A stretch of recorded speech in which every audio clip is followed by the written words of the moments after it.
요한복음은 예수님이 누구이신가를 말하는 책이죠. 저번 주에 우리가 쉽진 않지만 삼위일체 하나님에 대해서도 얘기했습니다. 예수님은 하나님이십니다. 그래서 예수님을 알기 위해서는 먼저 하나님을 알아야 돼요. 그래야 되니까 삼위일체 하나님을 알아야지만이 예수님을 또 알 수 있는 것이죠. 이게 무슨 말인지 이해가 이제 되시나요? 하나님 하셨을 때 우린 보통 누구를 생각하죠? 성부 하나님만을 생각할 때가 많아요. 그게 잘못됐다라는 건 아닙니다. 근데 실질적으로 하나님 하면 누가 생각나야 되죠? 삼위일체 하나님이 그 호칭인 거예요.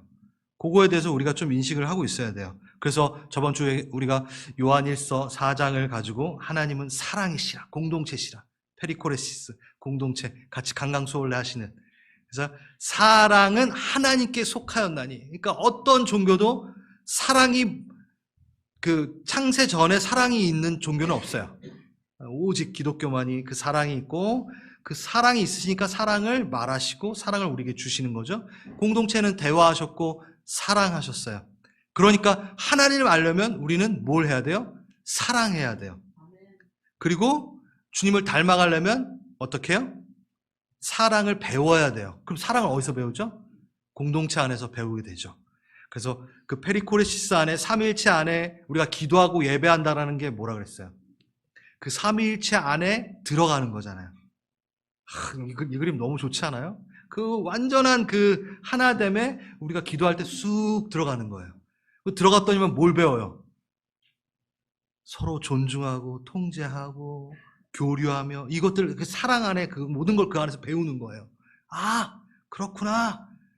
그리고 나서 나오니까 뭘 하게 되죠? 사랑을 하게 되죠. 그래서 이웃을 사랑하게 돼요. 그냥 이웃을 사랑하는 게 아니에요. 딱 나갔다 들어와 보니까 하나님의 형상을 닮은 사람이 여기 있네. 그러니까 우리가 이웃을 사랑한다는 게 그냥 막 사랑하는 게 아니라 하나님의 형상을 닮은 자를 그답게 존중하는 거죠. 내가 하나님을 존중하듯. 그게 저번 주 있었던 이야기입니다. 1장은 서론이라고 말씀을 드렸습니다. 예수님이 누구신가를 아주 집약적으로 소개를 하는 거예요.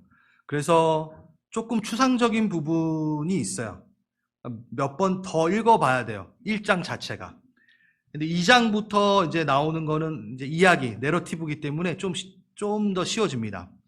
그래서 오늘도 교리 개념으로 듣지 마시고 초대교회의 선배들처럼 내가 예수를 알기 위해서 삼위일체 안에 들어가고 인격으로 이렇게 딱 만나는 것을 좀 생각하시면서 예수님을 더 사랑하기 위해서 오늘 요 앞에 파트를 꼭 해야지만이 여러분이 예수를 더 알고 사랑하실 수 있기 때문에 우리 오늘 이 앞에 파트를 좀 하려고 합니다.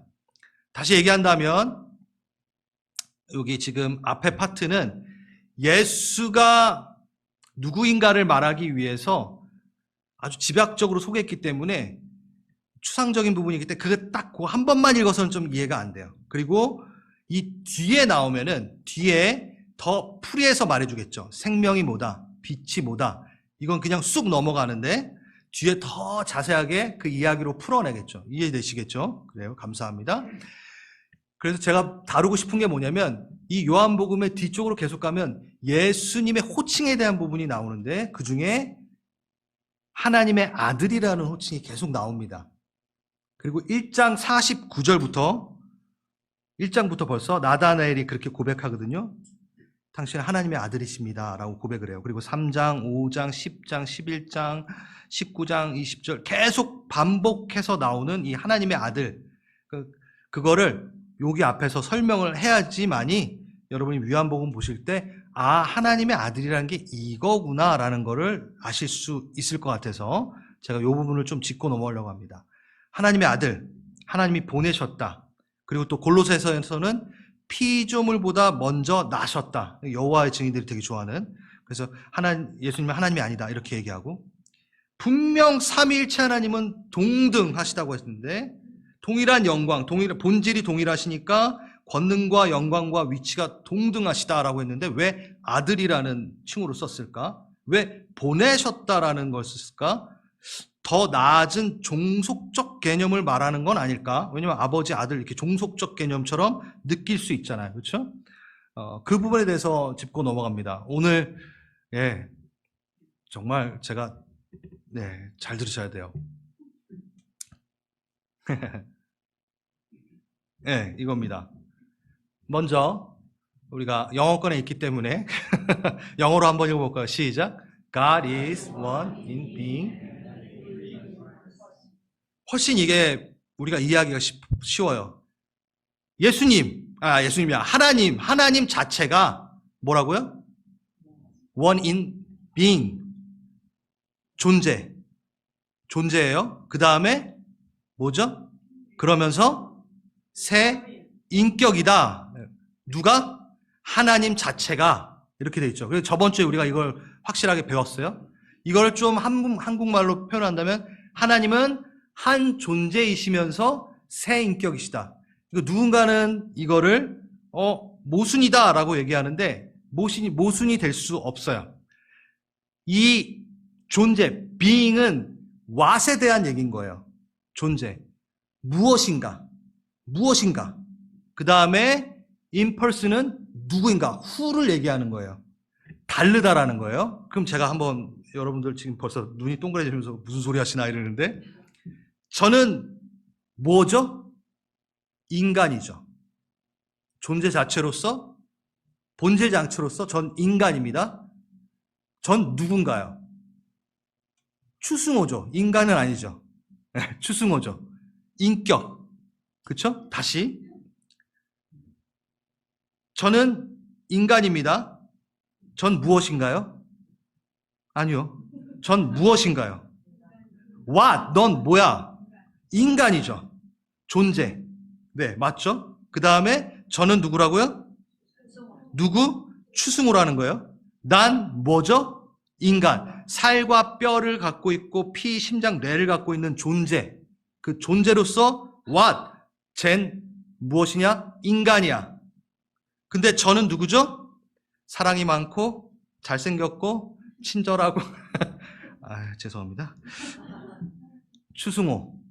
어떠한 역할? 목사를 하고 있는 한 가정의 아빠인 인격인 추승호. 이게 후죠. 이 얘기입니다. 내가 무엇인가와 누구인가는 다른 거죠. 그래서 하나님은 유일하신 누구다? 신, 한 분이신데 그 신은 어떻게? 새 인격을 갖고 계셨다라고 우리가 표현하는 거예요. 끄덕하게 하시는 분들도 있고 이렇게 얘기하면 좀 쉽죠. 자, 그래서 이게 이해되셨다면 퀴즈를 하나 내겠습니다. 1장에서 우리가 이미 했던 겁니다. 말씀이 하나님과 함께 계셨다 라고 했습니다. 그쵸? 여기서 말씀이 아버지와 함께 계셨다가 아니라 말씀이 하나님이랑 같이 계셨다, 호칭을 썼다는 것은 무슨 의미죠? 네? 지금 what, who 막 이렇게 생각하지 마시고 네? 지금 하나님은 뭐죠? 존재, what에 대한 거죠. 그렇죠? who는 뭐죠? 인격에 대한 부분이죠. 그러면 자, 답을 드리겠습니다. 하나님이란 존재 호칭은 성부, 성자, 성령 세 위격의 공동의 호칭이에요. 하나님 하면 누구라고요? 우린 보통 성부 하나님만 떠올리는데 앞에서도 계속 말했지만 하나님은 누구? 성부, 성자, 성령이에요. 그렇죠? 그 다음에 아버지는 누구만의 호칭이에요? 성부 하나님만의 호칭이에요. 아들은 누구만의 호칭이에요? 예수님만의 호칭이에요. 성령님은 뭐죠? 호흡이시고 성령님만의 호칭이죠. 네, 그래요. 그러면 특별 호칭들이 다 있으신 거죠. 하지만 그분은 뭐죠? 하나님이시죠. 성자도 하나님이시고 성령도 하나님이시고. 그럼 여기서 말씀이 하나님과 함께 계셨다라고 한 거는 누구를 배제하지 않은 거죠? 네? 여기 다 있잖아요, 저기. 성령을 제외하고 말한 게 아니라는 거죠. 여러분, 이게 저는 되게 확 열렸는데, 와, 그래, 이게 훨씬 쉽겠다. 책에서 갖고 온 겁니다. 제가 한 거 아니에요. 하나님이라는 호칭, 이거 되게 쉽게 빨리 넘어가려고 했던 건데, 이게 공통적 호칭이에요. 그쵸? 그리고 아버지는 성부에게만 있는 호칭이시고, 아들은 우리 예수님에게만 부여된 호칭이시고, 성령님은 성령. 자, 이 호칭이 왜 붙여졌을까요? 역할이 다르기 때문에. 역할이 다르기 때문에 붙여진 겁니다. 그럼 이제 하나 더 갑니다. 그런데 아까 처음에 시작할 때 다 동등하신데 왜 아들이라고 하셨는가? 왜 아들? 종속적인 개념 아닌가? 더 작은 것 아닌가? 왜 그렇게 했지? 네. 우리 한번 14장 28절 읽겠습니다. 시작.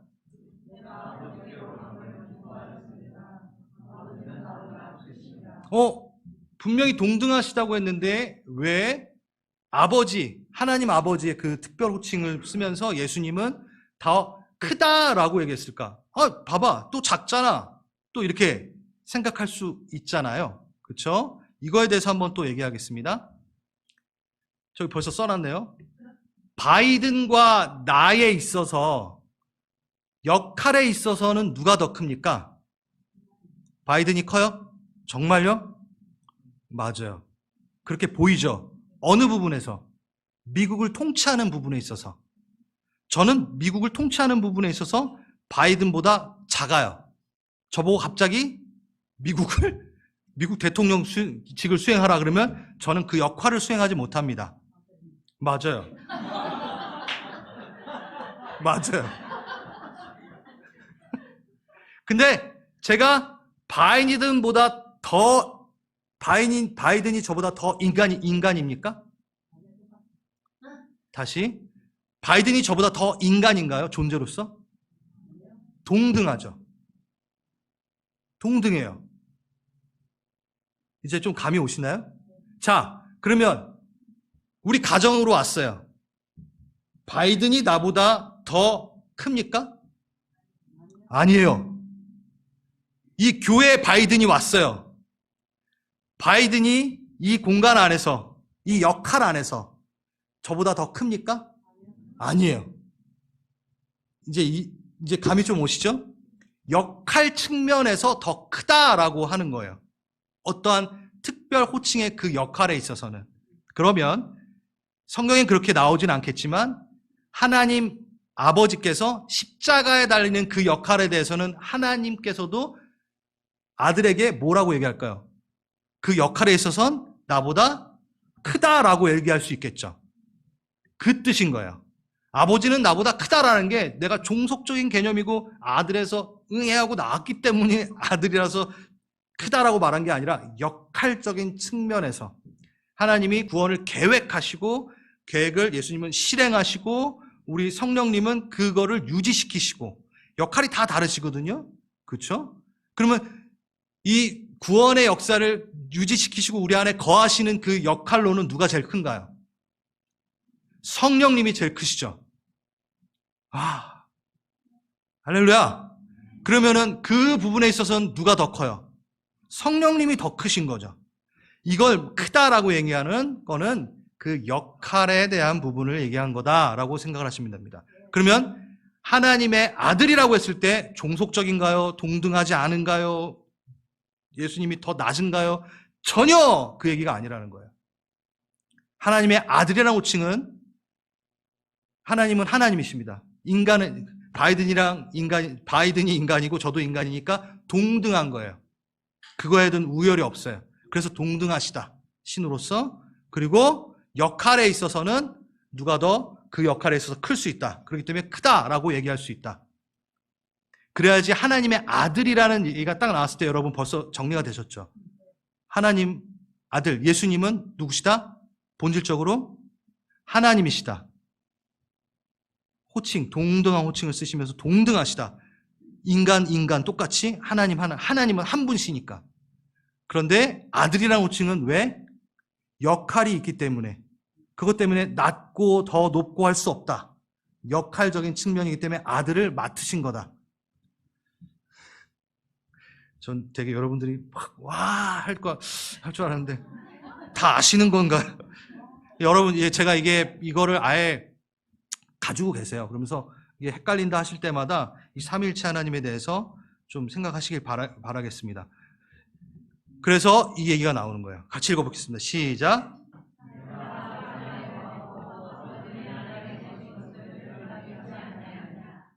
내가 너희에게 이르는 말은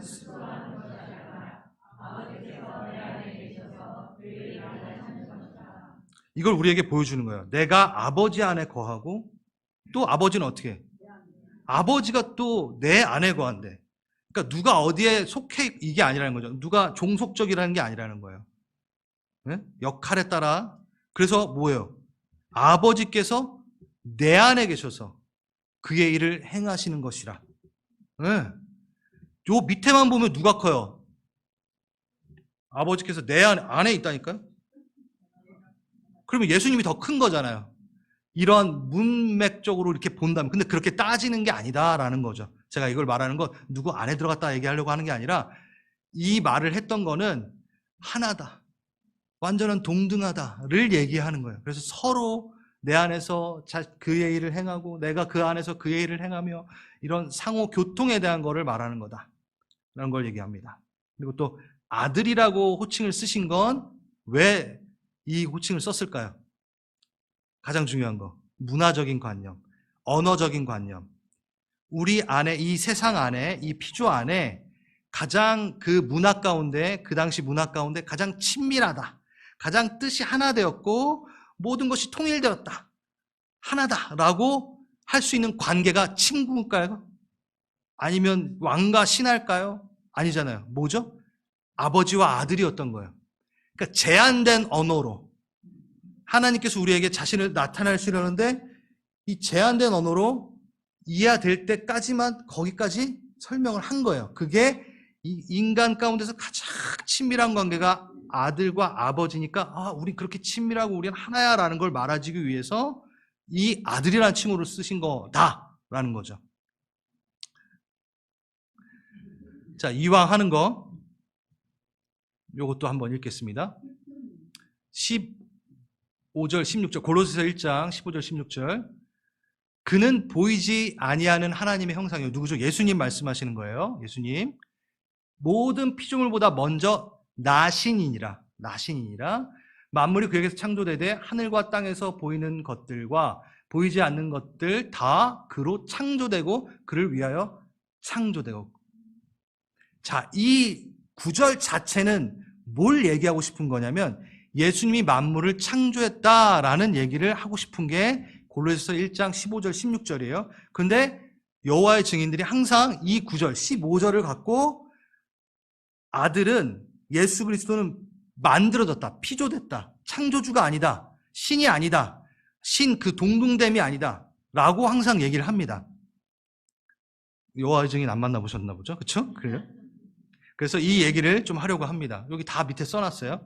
먼저 이 구절은 다시 한번 말씀드리지만 어떤 종속적인 관계를 말하고 싶어서 이 구절을 쓴 게 아니라 앞뒤 문맥 다 보면 예수님이 뭐다? 창조주이다라를 말하고 싶어서 쓴 글이에요. 창조됐대요.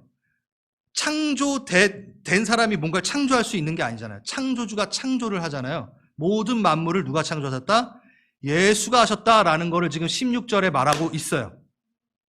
근데 그걸 말하기 위해서 15절에 얘기할 때 모두 피조물보다 먼저 나신이라고 하니까 사람들이 피조물보다 먼저 났어? 응애하고 나왔어? 이렇게 착각을 하는 거죠.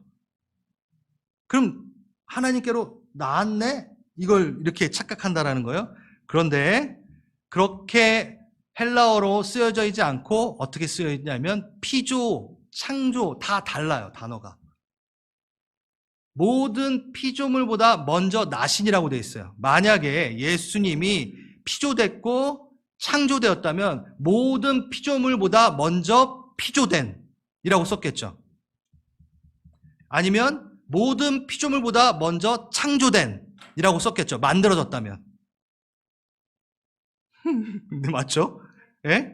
근데 그 단어를 안 썼다고요. 저기 나오는 피조란 창조는 다 만들어지다라는 의미가 있기 때문에 피조, 창조라는 단어를 썼잖아요. 헬라어로. 그런데 그 단어를 안 쓰고 뭘 썼냐면 나신이라는 단어를 딴 단어를 썼어요. 그러니까 예수님은 피조되고 창조된 게 아니라 나셨다라는 거예요. 그럼 나신이라는 건 뭐지? 먼저 나시는 프로토토코스. 이 단어는 전치사 프로랑 동사 딕토가 합성된 단어입니다. 그래서 프로, 전치사. 시간적으로 먼저 A라는 공간 안에 나왔다라는 뜻이에요. 먼저 나왔다. 이건 또 무슨 얘기냐? 맹 목사님이랑 저 목회자실에서 제가 먼저 나왔습니다. 그럼 프로토토코스를 써요. 내가 맹 목사님보다 추승호가 먼저 나왔다 할 때 저걸 써요. 네? 네? 그리고 맹 목사님 저보다 맹 목사님이 먼저 저기서 나와요. 그러면 그것도 동일하게 써요. 맹 목사님이 추승호보다 먼저 나왔다 라고도 쓸 수 있어요. 지금 따라오고 계시죠, 여러분? 예. 그러면 이 나왔다라는 뜻 안에는 누가 먼저 창조됐다라는 뜻이 전혀 들어가 있지 않아요. 누가 먼저 피조됐다라는 말이 아니에요. 이 말 자체가. 그 이상 이하도 아니에요. 어떤 나왔다라는 의미뿐이에요. 어디 공간으로 먼저 나왔다. 만들어졌다가 아니라 어느 공간으로 나왔다. 먼저. 피조물보다 먼저 나왔다. 왜? 당연하죠. 예수님이 창조를 하시기 위해서는 먼저 등장을 하셔야지 뭔가를 창조를 하시잖아요. 이 모든 우주 만물을 창조하시기 위해서 나왔다. 나는 이 만물을 창조하기 위해서 내가 먼저 나왔다. 어디보다? 니들보다. 그러니까 난 창조주야 라고 얘기하는 거예요. 할렐루야. 그래서 이 구절이 알려주는 유일한 사실은 예수님이 만물을 만드시기 위해 처음이시니까, 알파시니까 그 시공간을 그 공간에 나오셔서 시공간을 만드시는 그 작업에 먼저 본인이 나오셨다라는 겁니다. 사랑이 사랑으로 나오시든 먼저 나오신 거죠. 그러니까 종속적인 개념이 아니고 예수님은 피조물이 아니고 창조주시라는 겁니다. 아멘. 이제 하나님의 아들이라는 얘기가 나오고 먼저 나신이라는 얘기가 나오면 여러분 이거 기억하시고 이 이유 때문에 이렇게 쓰고 이 단어가 이거구나 라고 하시면 되는 겁니다. 자, 어떤가요, 여러분? 저도 설명하느라 힘들었습니다. 성경에서 말하는 예수님의 호칭은요, 아들이고 보냄받고 나오시고 다 무엇을 말하고 있냐면 아주 간단합니다. 종속적인 개념을 발현하게 하는 게 아니라 예수님의 역할 때문에 그 호칭이 붙은 것뿐입니다. 어떤 역할이죠? 본래 하나님을 본 사람이 없을 때 아버지 품속에 있는 독생하신 하나님이 나타나셨느니라. 그러니까 하나님을 보이기 위해 본인이 사용하신 호칭인 거죠. 담당하신 호칭인 거죠. 아버지와 아들이라는 그 단어를 써가면서 내가 아버지에게 종속됐다는 게 아니라 나는 하나님이다라는 걸 말하고 하나님과 우리 사이의 유일한 중재자이고 그리고 하나님을 보여주는 자로 나는 있다라는 것을 말하는 것 자체 그 이상 이하도 아니라는 거죠. 종속적인 개념이 아니라는 것. 그래서 영원한 하나님, 삼위일체 하나님을 함께 그 사랑 안에 거하다가 그 뜻과 마음, 그 삼위일체 하나님의 뜻과 마음, 성품을 품고 누가 먼저 나오셨다? 예수가 만물 가운데 나오셔서 보여주셨다. 우리는 그 하나님을 못 보니까. 됐지? 그게 끝이라는 거죠. 종속적인 개념이 아니라. 얼마나 감사해요. 그의 호칭이. 여러분, 본인의 호칭을 만들 때, 사용할 때 누군가를 위해 말했다는 것은 그만큼 사랑한다는 거예요. 아빠라는 호칭을 갖고 있는 건 벌써 이 아이를 내가 자녀로 삼고 내가 사랑하고 있다는 그 호칭의 표현이죠. 아저씨 하면 그 호칭에 사랑이 없어요. 맞아요, 안 맞아요? 근데 예수님이 지금 먼저 나오시고 아들이시고 독생자시고 이 단어 호칭 하나하나 오해를 살 수 있으나 왜 이걸 쓰셨나? 날 위해. 그리고 하나님을 나타내 중재하시기 위해. 그러니까 지금 교리 얘기한 거 아니에요, 여러분. 예수님이 얼마나 사랑스러우시고 우리를 위해 자기를 나타내시려고 이 모든 것들을 우리에게 가르치시고 계신가. 그거를 배워야 되는 거죠. 우리 예수님 너무 사랑스러운 분이세요. 감사합니다. 네. 그리고 이제 4절, 5절 하겠습니다. 같이 한번 읽어보겠습니다. 시작.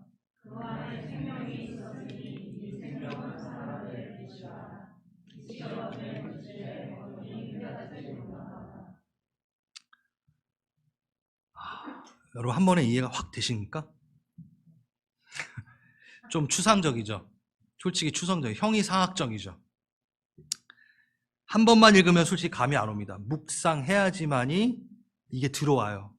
이게 그냥 단어 그대로만 쭉 읽고 끝나면 뭐 그러지 뭐 이렇게 되는데 이걸 묵상해야지 이게 들어옵니다. 그거를 하나님을 말씀을 안다라고 하는 거예요. 1장은 집약돼 있다고 했고 근원적인 얘기를 하고 있다고 말씀드렸습니다. 그래서 이 4절하고 5절이 앞으로 뒤에 1장 뒤에 또 2장, 3장 계속 생명, 빛, 어둠 이게 다뤄질 거예요. 그러니까 이거는 프롤로그니까 쫙 집약해서 보여준 거죠. 그래도 한번 봅시다. 예수님 안에 뭐가 있어요? 생명이 있어요. 근데 그 생명은 사람들에게 뭐라고요? 빛이에요. 그러면 생명은 뭐죠? 빛이에요. 아, 잘하셨습니다. 네. 그래서 9절에 참빛, 이게 참빛이 아니라 참빛 곧 세상에 와서 각 사람에게 비추는 빛이 있었으니, 정확하게 참빛이 와서 세상에 와서 각 사람에게 비추는 빛이 있었대요. 누구에게? 각 사람에게. 예. 그리고 5절은 어떻게 돼 있죠? 빛이 어디에 비춰요? 어둠이 있네요. 어둠에 비치되 어둠이 깨닫지 못했다라고 돼 있어요. 그럼 이게 뭐가 전제가 있냐면 이미 어둠의 상태라는 거예요. 그렇죠?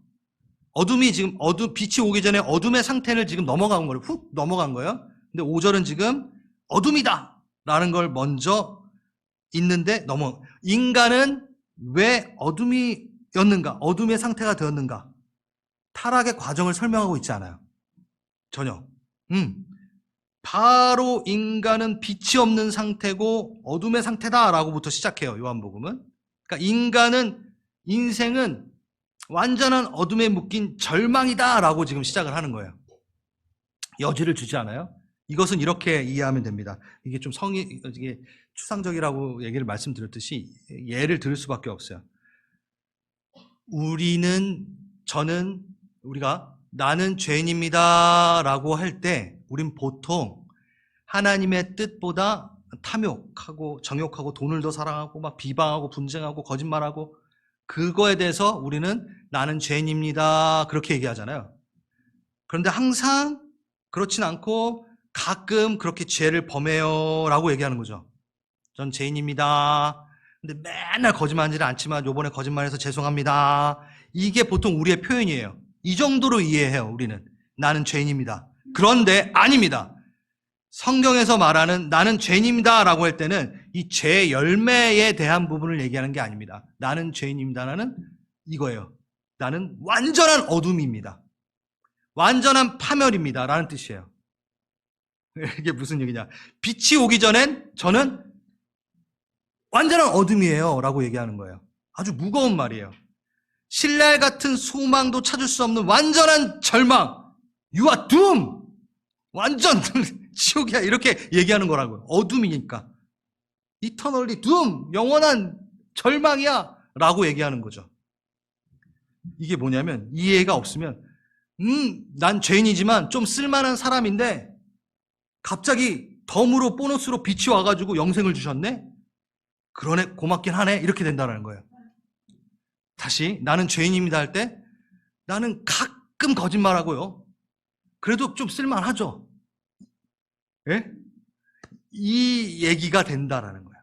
어둠으로 우리가 어둠이라는 걸 인식하지 못한다면. 그러니까 죄인이긴 하지만 가끔은 좀 쓸만한데 갑자기 오셔가지고 십자가 달리시고 막 어디 고맙긴 하네. 그래서 보너스로 영생도 주시네. 이 정도. 그러니까 아무 소망 없는, 절망 없는 나를 구원해 주심과 그래도 좀 괜찮게 살고 있는 나를 구원해 주신가는 다르다는 거예요. 요한복음이 말하는 게, 지금 저게 말하는 게, 다시 아주 영원한 절망, 완전한 어둠에서 구해 주시는 거를 지금 얘기하고 있는데, 우리는 그래도 좀 괜찮게 사는데 보너스로 구원을, 빛이 오셨네. 어정쩡한 어둠에 어정쩡한 빛이 오게 되는 그런, 아니라는 거예요. 우린 영원한 완전한 파멸, 완전한 어둠이었다라는 걸 지금 얘기하고 있습니다. 기분 나쁘세요? 그래야 돼요. 이게 진짜 기독교입니다. 어정쩡한 어둠에 그냥 어정쩡한 빛이 온 게 아니라 완전한 절망, 어둠 가운데 형용할 수 없는 찬란한 빛이, 생명이 오셨다라는 거죠. 지금 요한은 예수님의 사랑으로 오심을 강조하면서 극과 극을 얘기하고 싶은 거예요. 5절을 계속 보면 알 수 있습니다. 5절. 어둠이 깨닫지 못하더라. 이 단어도 쉽지 않은 단어예요. 깨닫지 못해, 이해 못했다. 그래서 영지주의, 로고스, 그 지식에 따라서 지식으로 구원을 얻으려고 하는 그들에게도 경종을 울리는 말일 수도 있겠지만, 근데 자칫 보면요, 두 개로 해석할 수 있어요. 이거는 솔직히. 이 어둠이 깨닫지 못했다라는 건요, 자칫 어둠을 그냥 방치해버리는 느낌이 들어요. 어둠이 있는데, 완전한 절망이 있는데 빛이 팍 오셨어. 어둠이 못 깨달라. 오케이, 탈락. 이렇게 느낄 수 있다는 거죠. 어둠이 깨닫지 못했으니 어떡하겠어? 탈락. 이렇게 돼버릴 수 있는 여지가 있는 말이죠. 맞나요? 그렇죠? 깨닫지 못, 너 책임이야. 너가 깨닫지 못했고 너가 이해 못했으니까 네 책임이야 하고 그 어둠에게 그냥 책임을 물리고 끝나버리는 것처럼 느낄 수 있어요. 어둠이 깨닫지 못하더니. 네? 근데 이 단어가 헬라어로 보면 카탈람바노라는 단어인데, 이기지 못했다라는 단어로 번역이 가능합니다. 그래서 번역이 가능하다는 게 아니라 영어 번역은 has not overcome it 이라고 돼 있어요. 그러니까 어둠이 빛을 굴복시키지 못했다, 이기지 못했다. 그래서 새 번역에도 어둠이 빛을 이기지 못했다라고 되어 있어요. 그럼 이 얘기는 뭘 포함하고 있죠? 빛이 어둠을 이겼다, 먹었다, 강권적으로 어둠을 삼켜버렸다라는 얘기예요. 어둠이 깨닫지 못하니까 어둠을 탈락시켰다가 아니라, 너 이해 못했으니까 네 책임이야, 탈락이 아니라, 어둠이 있는데 어떻게? 빛이 강권적으로 임하였다라는 얘기예요. 어둠이 깨닫지 못했다라는 이 단어 자체가 강권적으로 임했다, 이 얘기죠. 그게 어디서 나오냐? 요겁니다. 아이고, 이게 잘렸네요, 이상하게. 우리가 너무 잘 아는 말씀, 잘 아니까 한번 또 읽어봅시다. 시작.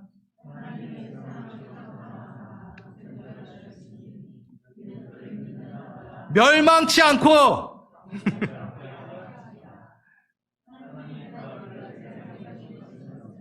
심판하려 하심이 아니요 구원하려 하심이니라. 깨닫지 못했으니까 네 탈락 아니라, 멸망시키고 싶지 않아. 난 빛인데 어둠아, 내가 너무 소리 질렀다, 미안하다고. 뒤에서 아기가 우네. 나는 세상을 심판하러 온 이가 아니라 구원하러 온 이야. 난 그냥 좀 널 살리고 싶어, 어둠아. 그 얘기인 거야. 제발 내 빛을, 내 생명을 그냥 좀 받아들여라. 그렇다고 뭐 회개가 필요 없다라는 얘기가 아니라, 받아들여라. 널 살리고 싶어. 내 숨결을 지니고 있는 내 자녀야, 내 형상아. 완전한 절망, 소망에서 완전한 빛과 생명으로 들어오라. 글로 들어오라. 라고 말하는 게 바로 요한복음 1장 4절에서 5절을 얘기한다는 거예요. 요한복음은 계속 그 얘기를 할 겁니다. 아무도 탈락시키고 싶어 하시지 않은 하나님의 성품. 에스겔서에 나오잖아요.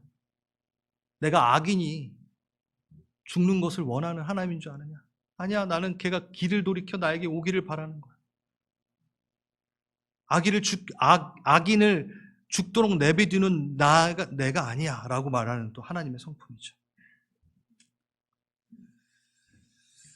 우리 안에 그 빛이 있습니까? 아멘, 아멘, 아멘. 내 안에 그 빛이 분명히 있습니다. 그런데 우리는 우리 안에 그 빛을 잘 인식하지 못할 때가 너무 많아요. 그 내면에 있는 빛을. 왜요? 내 밖에 있는 가짜 빛에 취해서. 밖에 있는 빛에 너무 현혹되어 있으니까 생명인 척하고 유혹하고 기만하는 인공적인 빛이 너무 많아요. 내 안에 예수의 빛은 인식이 안 돼. 오, 저 번쩍거리는 쇼핑몰에 저 핸드백이 빛나. 우와, 저 매딘치 TV야, 빛나. 오, 저 차 새삥이다. 와, 너무 빛나. 그러니까 그 빛나, 이거 인공적인 생명 없는 그 빛 막 쳐다보느라고 내 안에 있는 빛은 인식도 안 해. 그게 우리죠. 그렇게 막 스마트폰 빛, 미디어 빛, 그 빛이 나를 쉬게 해. 네? 그렇게 찬양하지 않나요? 그래야 되지 않나? 세상에 줄 수 없는 평안, 넷플릭스요. 난 당신을 볼 때 쉽니다.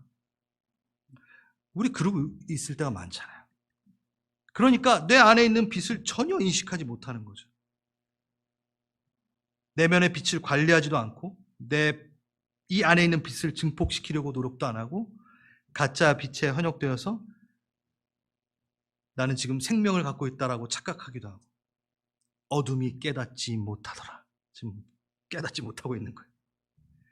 하나님의 생명 그 빛의 숨결을 조금씩 잃어가는 그거는 성경에서 하나님을 떠난 상태라고 얘기하고 타락에 묶인 상태라고 얘기합니다.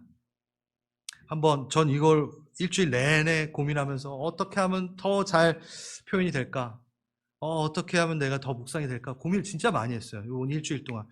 고민한 티가 나는 건 좋은 건 아닌데 아무튼 전 잘 설명을 해드려야 할 텐데 이 묵상이 잘 전달될 텐데 그런 고민이 있지만 하나님께 맡기고 근데 그 묵상이 하나 있었어요. 여러분 다이아몬드가 있어요.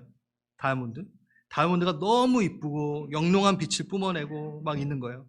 그 다이아몬드가 날 가지고 싶지? 막 그러면서 이제 빛을 뿜어내고 있는 거야. 막 루비랑 에메랄드랑 내가 더 빛나? 막 하면서 금도 막 들어와가지고 저마다 막 뿜뿜 막 하고 있어요. 막 빛을 뿜어내고 있어요. 근데 그 모여있는 방에 불을 확 꺼버렸어요. 그럼 거기에서 빛을 내는 존재가 있나요? 하나도 없어요. 그때 다이아몬드에 손을 이렇게 쥐게 하고 옆에는 돌을 딱 쥐게 했어요. 구분할 수 있나요? 빛이 하나도 없으니까 뭐예요? 돌인지 다이아몬드인지 모르는 거잖아요. 마른 개똥을 지어도 이게 다이아몬드인지 이게 다이아몬드인지 모를 수 있다는 거예요. 뭐가 없으니까? 빛이 없으니까. 맞아요. 모든 만물은 빛을 투영하지 빛을 가지고 있지 않아요. 빛이 없어요. 예수님만이 빛이세요. 내가 다이아몬드건 개똥이건 뭐든 예수가 없으면 다 무용지물이라는 거예요. 빛이 없으면 다 죽음이에요. 어둠이에요. 예수가 있어야 돼요. 근데 우린 계속 다이아몬드가 되려고 하고 내가 루비니까 더 잘났다고 얘기도 하고 그거에 현혹돼서 살 수밖에 없는 거죠. 근데 어둠! 아니 이터널리 둠! 너가 예수가 없으면 아무 분간 안 되는 참빛이 없으면 다 끝이야. 전 그게 묵상이 되더라고요. 자체적으로 빛을 뿜어내는 건 절대 없습니다. 빛이 있고 그 빛을 반사할 뿐입니다. 그러니까 참빛이 없으면 뿜어낼 빛도 없는 거고 참 빛만이 빛입니다. 나머지는 다 어떤 형태로 존재하던 모든 빛은 그 참빛을 반영하고 반사할 뿐입니다. 그것 자체가 빛을 내는 게 아닙니다. 우리가 빛이라고 생각하는 것들, 빛 대신 예수 없으면 다 빛 없는 개똥입니다.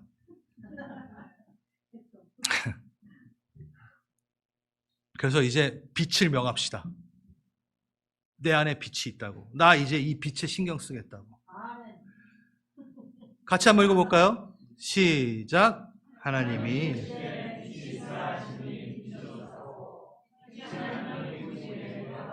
아멘. 하나님이 처음으로 하신 첫 말씀, 빛이 있어요. 그러니까 이것도 저도 막 상상을 하면서 하나님이 만약에 입이 있다면, 음성이 있다면 어떠셨을까요? 웅장한 음성으로 빛이 있으라.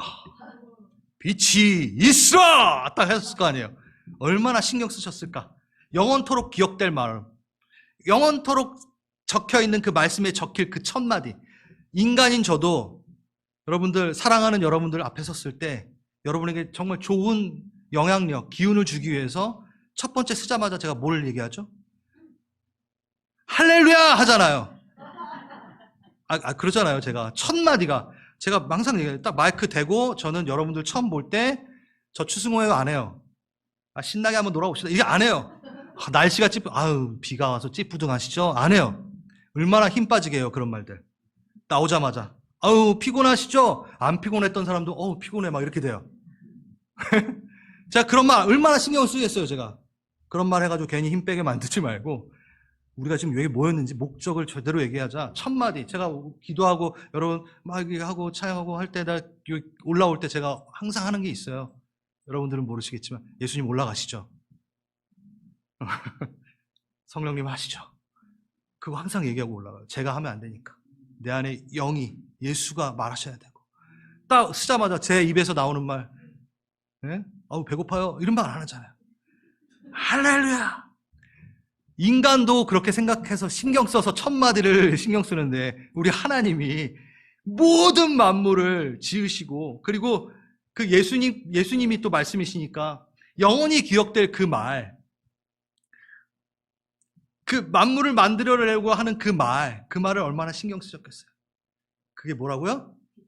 빛이 있으라. 이걸로 다 게임 끝난다라는 거야. 이 한마디로 완전 이게 그냥 엑기스 말이라는 거야. 묵상하면 할수록 굉장하더라고요. 빛이 있으라. 그 말 자체로 뭐가 생기죠? 만물이 생겨납니다. 새 창조가 일어나요. 어둠, 공허, 혼돈. 창세전에 있었던 그 말이 있잖아요. 여러분 공허하시죠? 빛이 있으라! 주님이 여러분에게 명하고 계시다. 여러분이 뭔가 어둡고 잘 안 풀려요. 예수님이 바로 옆에서 빛이 있으라! 얘기하고 계시는 거죠. 빛이 있으라. 여러분이 스스로 한번 여기 딱 가슴을 대고 주님이 내게 명하신다 생각하시고 빛이 있으라 한번 해보세요. 시작.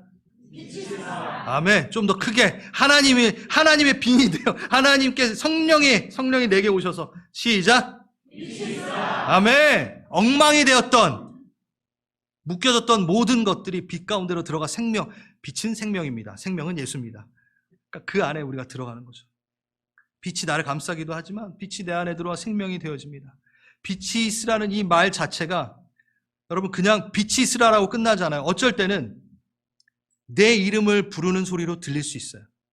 예수님은 지금 여러분의 안에서 빛이 있으라! 하나님은 여러분에게 대해 빛이 있으라! 얘기할 때 그게 빛이 있으라! 이렇게 안 들릴 수도 있지만 어떤 음성으로 승호야! 내가 널 사랑해! 라는 말로 들릴 수 있다는 거예요. 예수님은 빛이 있으라! 명하는 순간 그게 나는 정말 너가 존귀해 라고 말하는 게 들어온다는 거예요. 어떨 때는 이렇게 들릴 수 있어요. 누가 널 위해 기도하고 있어? 라는 소리로 들릴 수 있어요. 예수님이 빛이 있으라! 하는 그 순간 예배로 나오라! 라고 들릴 수 있어요. 빛이 있으라 하실 때 어쩔 때는 그 순간 찬양 가사가 갑자기 우연히 들리는데 그게 내게 싹 들어와서 내 생명이 살리는 일이 될 수 있어요. 예수님이 바로 옆에서, 성령님이 여러분 바로 옆에서 빛이 있으라 소리치실 때 여러분이 묵상 구절에 갑자기 눈이 확 뜨는 일이 생길 수 있는 거예요. 여러분 허락하십시오. 그 빛이 있으라를 허락하십시오. 주님, 제게 빛이 있으라 말해주세요. 어느 타이밍이든 어느 때든 빛이 있으라라고 저에게 외쳐주십시오. 그 말이 저에게는 너무 스윗한 음성으로 들릴 겁니다. 어떤 방식으로? 예배로 나오라. 찬양 가사의 그 아름다운 말로 들릴 수 있고, 어쩌면 찬양 인도자가 손을 듭시다 라는 이 마을이 꼭 빛이 있으라처럼 영향이 끼쳐 들릴 수 있다는 거예요. 거기에 반응하는 거죠. 내 생명을 움트게 하는 음성으로 주님 말씀하십시오. 생명으로 초청하게 되는 그 권유로 항상 제게 빛이 있으라 말씀해 주십시오. 제가 그 빛을 인식하겠습니다. 그 빛으로 살겠습니다. 그래서 여러분, 그 세상 살며 어둠과 처절한 절망과 파멸에서 빛으로 사시고, 공허함과 어그러짐에서 다시 빌딩 되십시오. 성령의 호흡으로, 빛으로. 정말 여러분, 그것을 사모하시길 바랍니다. 일주일 동안 조금 살아봤거든요. 좀 다르더라고요. 또 다른 일주일이라. 그래서 여러분, 그 일주일을 좀 즐기시길 바랍니다. 다 함께 일어나시겠습니다.